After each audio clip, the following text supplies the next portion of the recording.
Alright, guys, so we're going to be talking about another comic review, and this was another book sent to me by my friend Chris. Chris, thank you once again, brother. And today we're going to be talking about Witchblade Volume 1. This is the restart of Image's Witchblade series.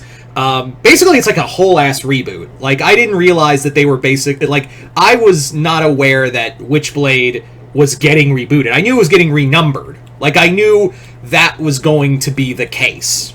But I didn't think it was going to be like a whole-ass reboot for not just that, but I guess like the other Top Cow properties as well. So I was not under any... I thought it was just a renumber. Like, that's all I thought it was at the time. But clearly my dumb, stupid monkey brain needs to remember shit better. But yeah. So this comic series is written by Marjorie Bennett, who... I love to tell this story. Marjorie Bennett is incredibly tall. Like, Amazon tall. And I knew this because the first year Chris and I went to MegaCon together, he knew Marjorie. He knew Bennett, and I was getting a picture done with her, and she was sitting at her booth after we had talked for a bit. She stood up, and my immediate reaction was, "Oh my god!" Like it just, I just got shocked, like because I knew she was tall, but I thought like in that form I thought she was like 5'9". I think she's 6'2". So my initial reaction was, oh my god. And she busted out laughing at that, because she's like, that's why I love to do this. That's why I like to sit down and stand up. You know, so she gets it all the time. I apologize profusely for that. So, yeah. Yeah, so Marjorie Bennett, I've covered a lot of her books before.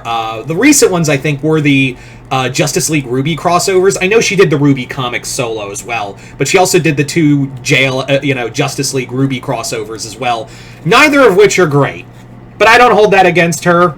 I think like the way I hear these interviews now is like it felt really mandated. So I think the first one is a little stronger than the second one, but it mildly. Anyway, so what did I think of this book? You know, what did I think of Witchblade? I've always been a sucker for the Top Cow properties, especially the Darkness. I've always been a fan of Jackie Estacado. Have a book. Sorry about that. Anyway, so what was I saying? Oh right, yeah. So I was always a fan of like Jackie Estacado's Darkness, and I can't wait to see in the second story arc that he's going to be a big part of that. Just minor spoiler. So I've always been a fan of the Top Cow books, which is funny because I give a lot of shit to Todd McFarlane for pictures over story. But for some reason, like, I just feel like the comic of Witchblade was and the Darkness and even the Angelus were handled better by other writers. It wasn't just Todd McFarlane and maybe some other people here and there. It was actually like as more writers handled it and all of that, and it was just kind of it was always around. So like I said, so let's actually get into the book. So this comic, like I said, is a full reboot of the series. I guess, and I don't know for sure, like I guess after the Artifacts storyline, I guess that universe got rebooted. So this was just kind of a hard reset. And yeah, the comic is also, the artwork is done by like I said, Marjorie Bennett, but the artwork is done by Giuseppe Cafaro. And I gotta say, Giuseppe Cafaro's artwork is just the fucking tits. Like, it is I don't know where this artist has been, but it is some solid ass artwork. And I think the thing, like, you need a solid artist for something like this because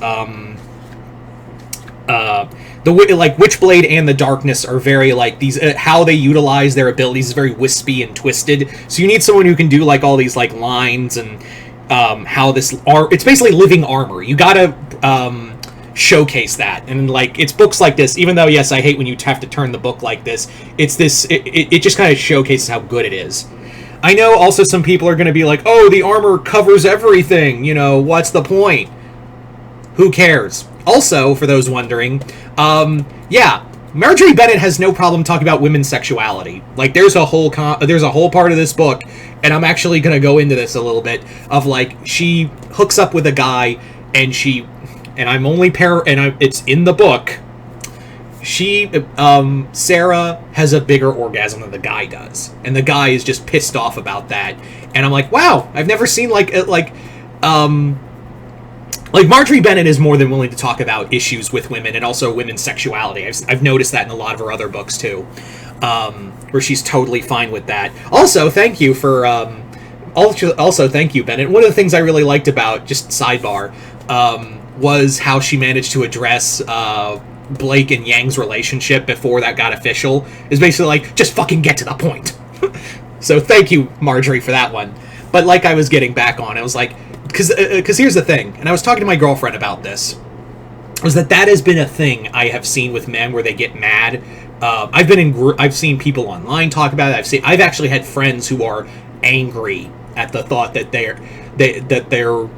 respective other, the girl they hooked up with the other night, finished better than they did. And I just kind of sit here like, motherfucker, you should be acting like you planted your flag on the moon, like Neil Armstrong. Or the other Neil Armstrong that won that race in, like, whatever that fucking race in Paris is, because you literally that was you who did that. I don't know why you get so mad. I don't understand why. And I don't know if it's actually, no, I know it's not a me thing. I don't know why men like some other guys have to feel like sex has to be a competition. It's not. It's supposed to be fun. You know?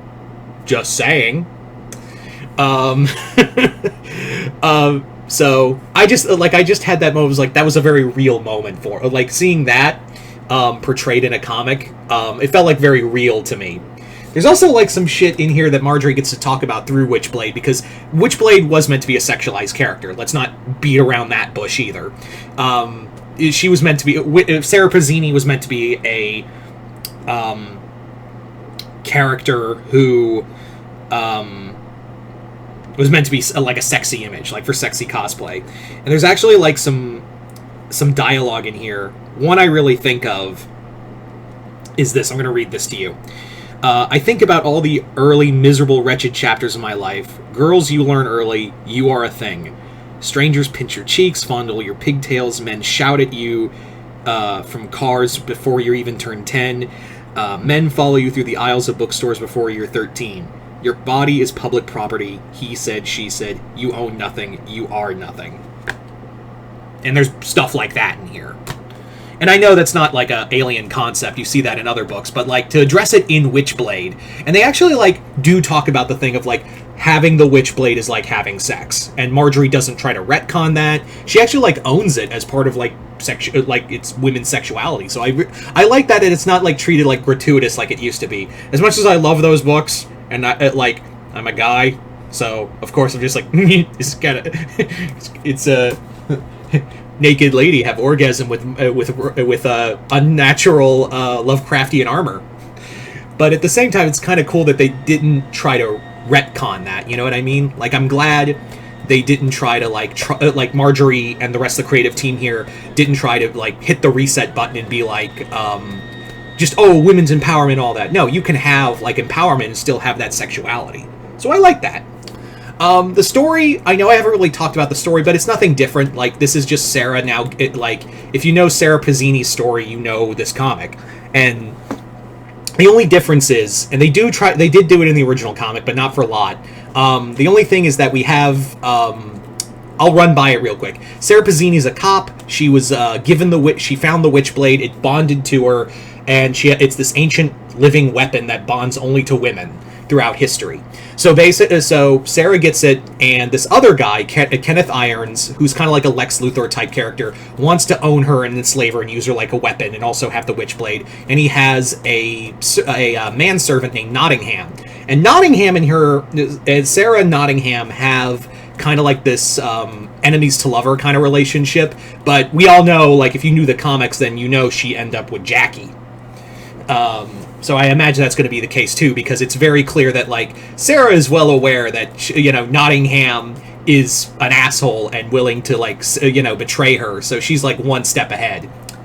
The comic has some solid action in here. I think it does have a solid voice, and I'm really liking where this is going. I think it's a solid reboot. While I do I'm just kind of like, I wish it wasn't rebooted, but at the same time, It doesn't feel like they're trying to change anything, and the changes they do make actually help the book.